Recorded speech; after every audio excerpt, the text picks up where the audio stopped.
जय श्री गणेश। राधे राधे मित्रों आइए गणेश पुराण से षष्ठम अध्याय आगे जारी करते हैं। अध्याय का विषय है शिवजी के समक्ष विनायक का प्राकट्य। तभी शिवजी के मुख से एक तजोमय पुरुष का आविर्भाव भाव हो गया।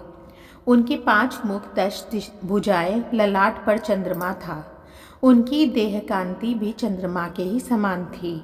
वे गले में मुंडमाला, सर्पों के आभूषण तथा मुकुट और बाजूबंद धारण किए हुए थे। उनके तेज के समक्ष अग्नि, सूर्य और चंद्रमा भी तिरस्कृत हो रहे थे। उन्होंने अपनी भुजाओं में 10 आयुध ले रखे थे। शिवजी ने उन्हें देखा तो सोचने लगे, क्या यह मेरा ही दूसरा रूप है? कहीं ये त्रिपुरासुर की ही तो कोई माया नहीं है? यह स्वप्न है अथवा आदिदेव विघ्ननाशक विनायक का साक्षात प्राकट्य है। वरदराज ने उनके मन की बात जान ली। बोले, प्रभो, आप जो समझ रहे हैं मैं वही आदिदेव विनायक हूँ। वस्तुतः मेरे यथार्थ रूप को देवता, ऋषिगण तथा ब्रह्मा जी भी नहीं जानते। वेद, उपनिषद, षटशास्त्र कोई भी मेरे रूप को, वास्तविक रूप को कहने में समर्थ नहीं है। मैं चराचर जगत, ब्रह्मा जी और अनंत ब्रह्मांडों का रचयिता हूँ। सत्व, रज और तम तीनों गुण मुझ में ही प्रकट है, किंतु उन गुणों का स्वामी होते हुए भी मैं उनसे परे हूँ। संसार की रचना, स्थिति और प्रलय मेरे ही कार्य हैं। आपने मेरा 100 वर्ष तक का निरंतर चिंतन किया है, इसलिए मैं पूर्ण रूप से संतुष्ट हूँ। आपकी कामना पूर्ण करने के लिए इस समय यहाँ प्रकट हुआ हूँ, अतः आप जो चाहे मुझसे मांग लें। वरदराज की प्रसन्न मुख देख और वरद वचन सुनकर शिवजी उनकी स्तुति करने लगे।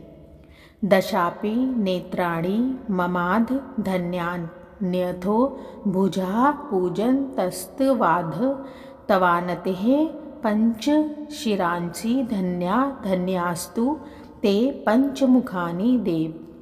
हे देव, आपका पूजन करके मेरे 10 नेत्र और 10 भुजाएं आज धन्य हैं। आपको प्रणाम करके मेरे 5 मस्तक और आपकी स्तुति करके मेरे 5 मुख धन्य हो गए। प्रभो, आप रजोगुण के द्वारा समस्त सृष्टि को रचते, सतोगुण द्वारा पालन करते और तमोगुण द्वारा प्रलय कर देते हैं। आप नित्य निरपेक्ष और निर्लेप हैं। आप ही सभी जीवों के ईश्वर तथा उनके कर्मों के साक्षी और फल प्रदान करने वाले हैं। हे वरदराज, त्रिपुरासुर को नष्ट करने का शीघ्र उपाय कीजिए, अन्यथा यह समस्त सृष्टि नष्ट हो जाएगी। वरदायक बोले, आप मेरे बीज मंत्र का उच्चारण करते हुए सरसंधान करेंगे तो अवश्य विजय प्राप्त होगी।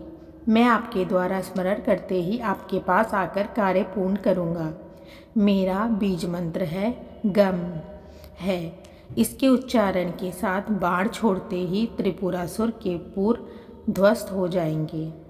मित्रों, इस प्रकार गणेश पुराण से षष्ठम अध्याय यहीं पर रोकते हैं। अगले वीडियो में आगे का अध्याय जारी करेंगे।